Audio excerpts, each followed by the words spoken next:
Mike Ovan, and welcome to the Palantir podcast. This is the broadcasting arm of GHG Palantir, a completely online Tolkien discussion group. We are an outflung arm of the Grey Havens group out of Denver, Colorado, a nonprofit serving ideals of literacy. Find out more about us by searching on Facebook or going to greyhavensgroup.org.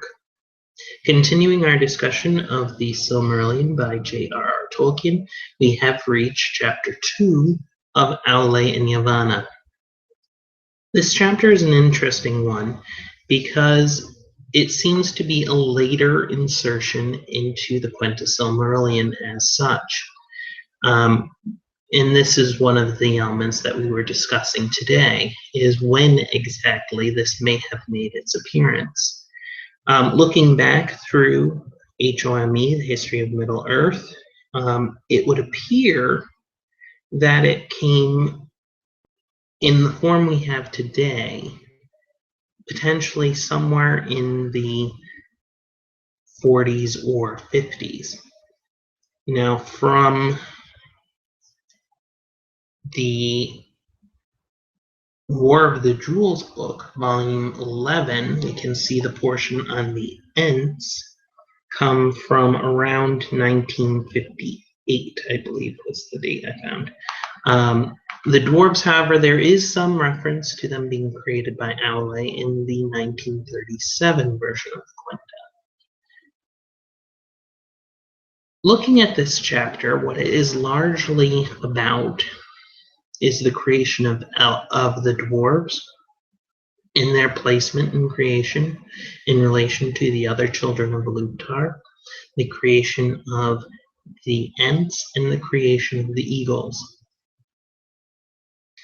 The first portion deals with the creation of the Dwarves, where Aule, impatient for the entry of the children of Ilúvatar and having someone to teach and to appreciate his labors and teach craft of raw material and mining and metalwork and what have you, decides to make the Dwarves.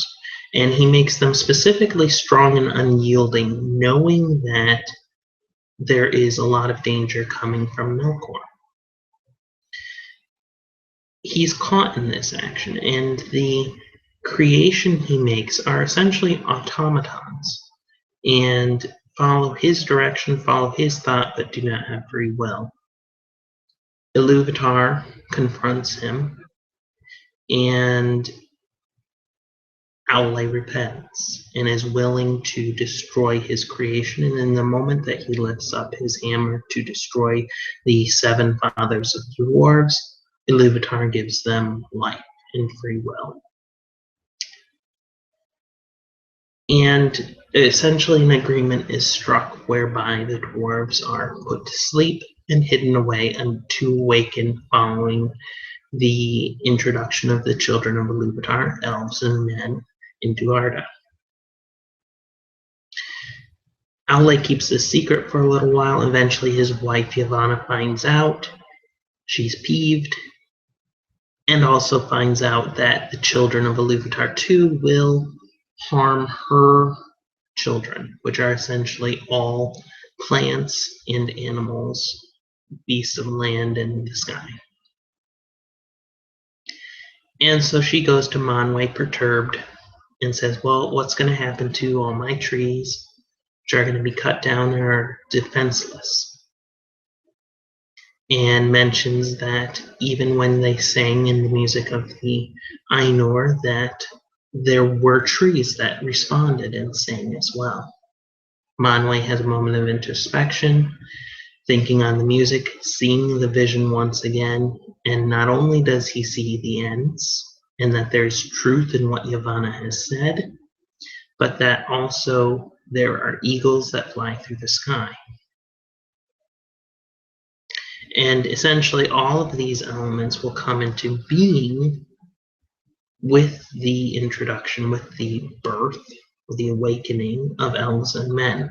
However, there's a little bit of confusion here, and no real clear answer why, but the eagles actually come to being before the children are awake, and that's one of the statements in this chapter. Now, returning to this idea of this being a late insertion in the Silmarillion, you can tell this by the style and by the tone of the text. It is very different from the one that precedes it and the one that follows. And again, this has to do with the fact that the Silmarillion is really a collection of separate stories and a collection of separate books. And so, of course, being from different times in Tolkien's life and thought, they are very different. Also, too, if we are to believe that this particular version of the creation story of the dwarves comes from a later period, it makes sense because it would be after he's written The Hobbit, and maybe even after he's written The Lord of the Rings. When you look back at HOME, and in particular the Book of Lost Tales or the Lathion or the early volumes, dwarves are almost evil characters, almost as bad as orcs in some sense, and don't seem to have any redeeming qualities. Granted, we're to understand that the Quenta itself and the stories that we are hearing are coming from the mouths of elves, who of course have a bias. But we also need to understand that we haven't yet seen dwarves who could be respectable or who could be liked until we reach The Hobbit. So it makes sense in a sense that you would look at the creation of dwarves and explain, number one, the enmity between them and the elves, and then also explain where they could have fallen, why they could be the way they are. So too, with the later edition, which we do have a date from the late 50s for the Ents and the Eagles, this again could be a case of looking at the stories that Tolkien has written at this point and now have been popularized and published, and explaining where do the Ents come from, which makes sense in the context of this chapter as a response to the rebellion of Aule. There are a lot of biblical undertones in this chapter as well. One in particular is the sacrifice of Abraham of his son Isaac, which is very similar to the sacrifice that Aule is willing to make following his rebuke from Iluvatar, that he is ready to destroy these products of his being, his own children, in a sense. And in the willingness to take on that action, he is reconciled with Iluvatar.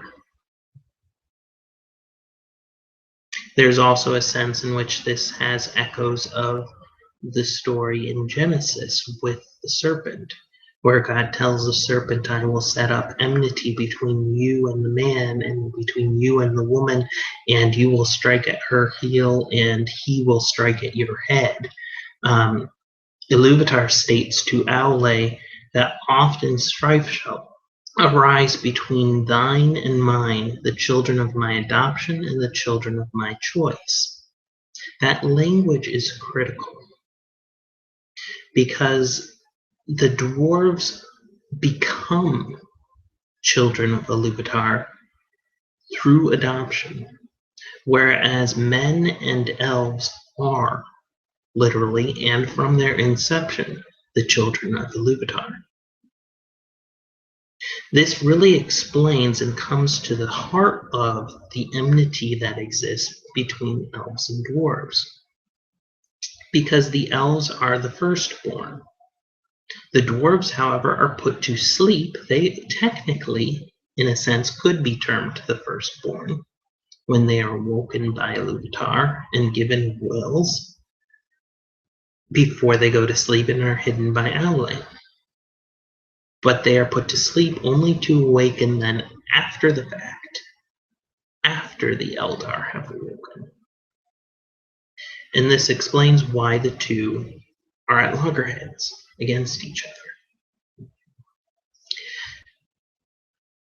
Because the elves see the dwarves essentially as an ugly imitation that really shouldn't exist. And the dwarves see the elves as privileged beings who are privileged for no apparent reason, and maybe even usurpers of their own precedence. And depending on the way the one race looks at the other or look at themselves, this really explains why they just cannot get along. What is interesting too is they are truly and completely, other than in giving them a will and a life and an independence from Aule, children of Aule, children of his own mind and his own creation and of his own handiwork. He says after Iluvatar brings them to life that may Eru bless my work and amend it to make it correct. Iluvatar refuses and says, even as I gave being to the thoughts of the Ainur at the beginning of the world, so now I have taken up thy desire and given it a place therein. But in no other way will I amend thy handiwork, and as thou hast made it, so shall it be. And so essentially any issue, any problem, any proclivity, any desire on the part of the dwarves that are set in there by Aule remain.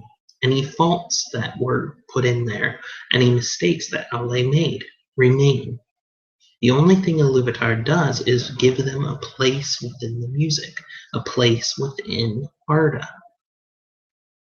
And so they're made and remain in the manner in which Aule made them, which is stated to be stone hard, stubborn, fast in friendship and in enmity, suffer toil and hunger and hurt of body more heartily than all other speaking peoples. And they live long, far beyond the span of men, yet not forever.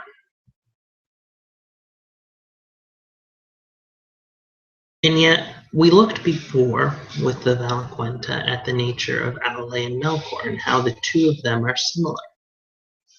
Aule essentially focuses on handicraft and the joy of making, the joy of teaching, and the joy of figuring things out, the journey. Whereas Melkor, while he has many of those same desires, ultimately is out there for the domination, for the ownership of the thing that is ultimately made, and for the prestige, if you will, of the thing that is ultimately made. When we look at the dwarves in the Sill, as we know later, as well as in The Hobbit and in The Lord of the Rings, and the nature we know about them, and that they tend to be fairly greedy and grasping of their own wealth, it would seem that somehow they've drifted over to the realm of a sort of Melkor train of thought, a way of doing things that Melkor would approve of, rather than Aule. And as we've said before, they're very similar. Is this a sort of penance that has been put on the dwarves that they have to live through for the transgression of Aule, their creator?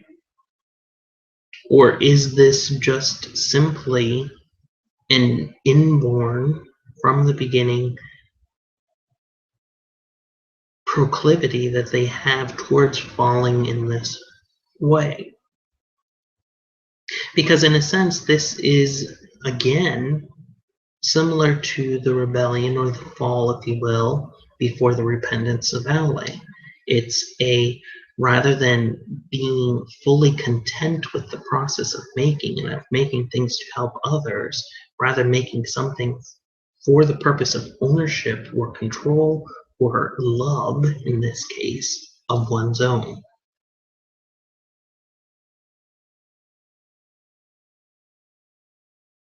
Now, this is another case, though, where we can see Iluvatar coming into the course of the action. We don't really know if the dwarves are part of the music. They may have been part of the music and part of what Aule's saying, but whether or not they would be more than automata is the question. Is this a case where Iluvatar has entered in and allowed them to become something more? It would seem to be the case. Also, too, what is the nature of the dwarves? We know they're not men. We know they're not elves. We know they're longer lived than men, but not so long lived as elves. We know that they are of the earth, being made of the earth. We know from the appendices in The Lord of the Rings that they believe themselves to be of stone and therefore bury themselves in stone. And we know too that they believe in a form of resurrection, if you will, or reincarnation, if you will, that the seven fathers of the seven kindreds of the dwarves return and are even deemed to be deathless in some sense. So they do not, in the sense of men, escape the circles of the world and go whither we know not.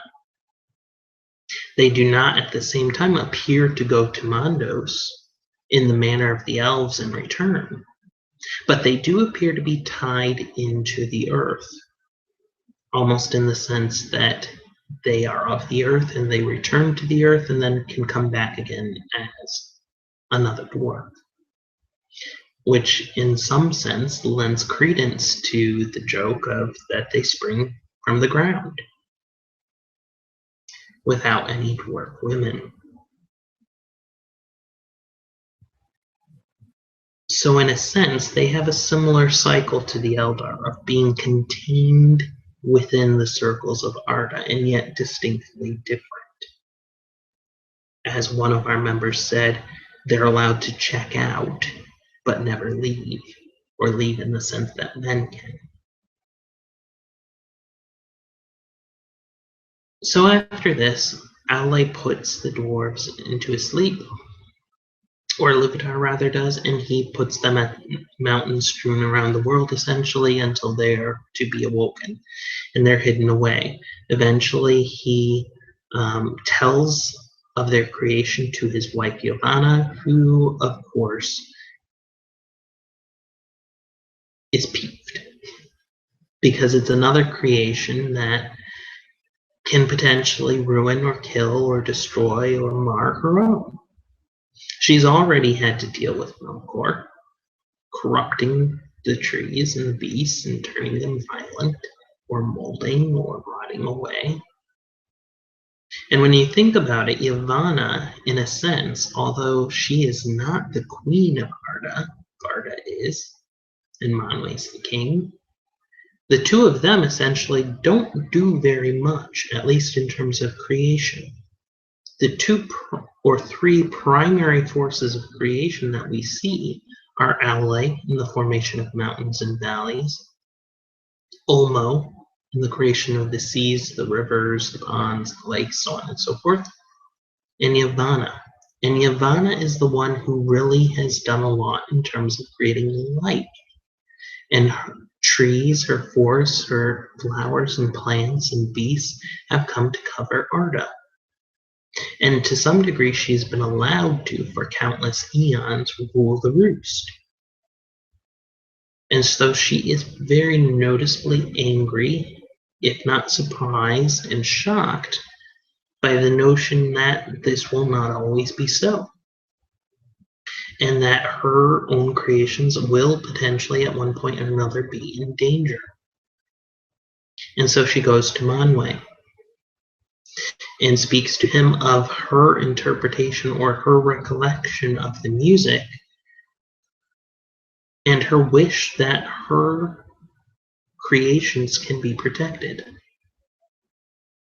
She says, "Yet it was in this song, for while thou wert in the heavens and with Ulmo built the clouds and poured out the rains, I lifted up the branches of great trees to receive them, and some sang to Iluvatar amid the wind and the rain." Iluvatar stops to think, and the song wells back up in him, and he re-enters the vision, and he sees the truth in this.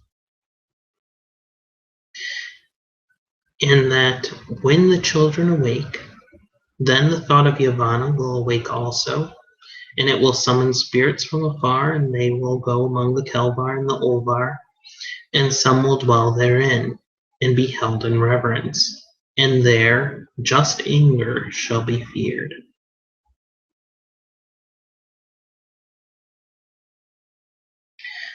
What we see here, and what we see further, is again a case of Valar working together. And the warnings against working solo, and the power of working together. Because one of the big reasons for Yavanna's anger is that Ulmo never came to him, or not Ulmo, Aule, never came to her. And therefore, his children will have little love for the things that she loves. They will love first the things made by their own hands, as doth their father. They will delve in the earth, and the things that grow and live upon the earth they will not heed. Many a tree shall feel the bite of their iron without pity. And then later, when she hears about the creation of the eagles, again, I think perhaps she is a little peeved when she hears that the eagles will not roost in her own trees, but rather roost in the trees of Aule, mountains.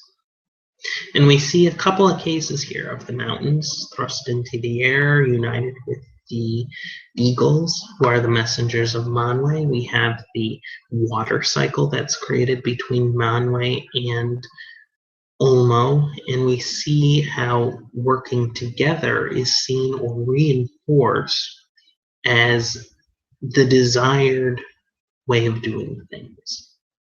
And that when they work apart, it causes problems and conflict. This chapter 2 is really a parable on subcreation, the nature of subcreation. Tolkien, in his letters and in his other writings, more academic writings, talks about the idea of subcreation, the fact that we are created by an ultimate creator in the image and likeness of said creator, and therefore, like that creator, we also are drawn to create. Well, that's what this chapter is. Aule is a being created by Iluvatar, and therefore drawn to create. His own power is centered around the idea of creation, of craft, and therefore he is drawn to create, and to create the ultimate beings then, too, just like Iluvatar. And so he creates dwarves in his own image and likeness. As we said before, the dwarves are made, they are given a place in the music, but they remain in the image and likeness of Aule. They remain the way Aule created them. And so in a sense, we have not only the concrete example of subcreation, but we also have the way subcreation works in the manner that it doesn't perfectly reflect or contain that initial creation. It is a layer below. It is a layer subpar. And in a sense, although it's not in the negative sense, it's a corruption of that original creation, a degradation of that original creation. And so when you look at myth, and this is particularly where Tolkien uses the idea of subcreation, when you look at myth, truth with a capital T is contained within it, but it is obscured by the layers upon layers of subcreation from that primary creation. And that's what we see here. Now, one of the other things we see here too is the apparent confusion, the apparent mistakes, the apparent limitations of the Valar. They don't seem to understand the fullness of the music, to understand what it means, what its implications are. They don't really know the future. Because we have a case here where Manwë is basically completely oblivious until he pauses to think and look back on the music and look back on the vision. And it's implied to a certain degree that this isn't necessarily him just remembering and thinking about it, but that the understanding that comes is either because of the applicability of the moment or through some gift of Iluvatar in granting him that understanding in that particular moment. But it also kind of has some reference to the idea of adaptation. We talked before about the difficulty of trying to understand the Ainulindale in a time when there's no vision or a time when there's no sound. How would we even conceptualize an idea without perception and without the senses that we have? Well, the same is kind of true here. We have beings which are at the center of adaptations.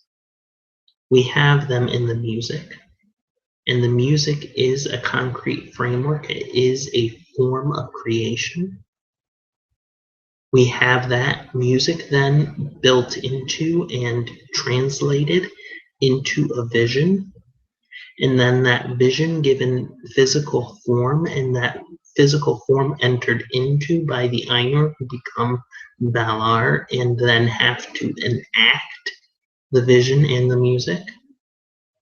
It's kind of like looking at a character in the book and letting them be conscious of the fact that, number one, this is who I am as a character in the book, and then they're pulled out and put in a movie, and they understand who they were in the book, and now they're in the movie and the medium has changed and they have to understand and think about it and be like, well, who am I now? How do I understand what's happening now?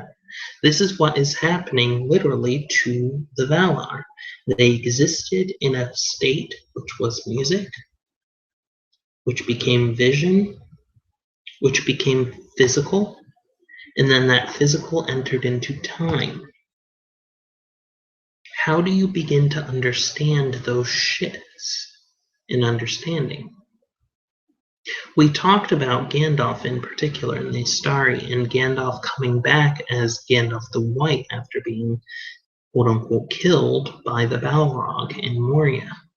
And this is a fairly good example because Gandalf the White comes back and is shocked at first to hear the name Gandalf, and states to them on many occasions of, there are things I once knew which I no longer, and there are things I know now which I didn't know before.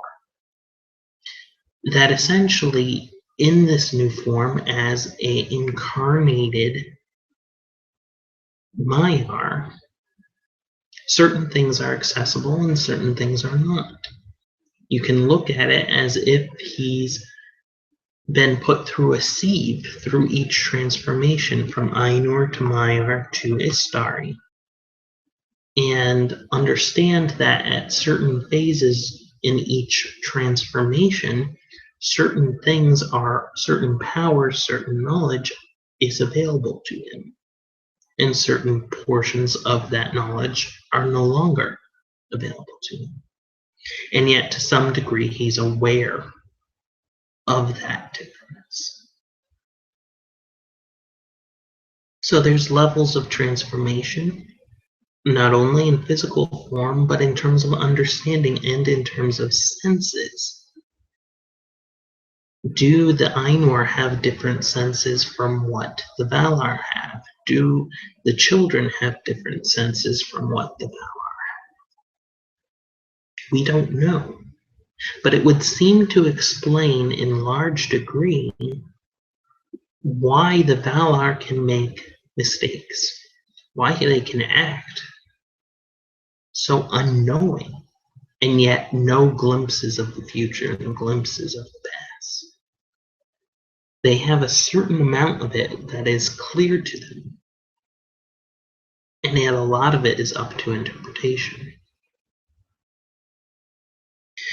Now, next week we will be discussing, finally, the creation or the awakening of the Elves in Chapter 3 of The Coming of the Elves and the Captivity of Melkor.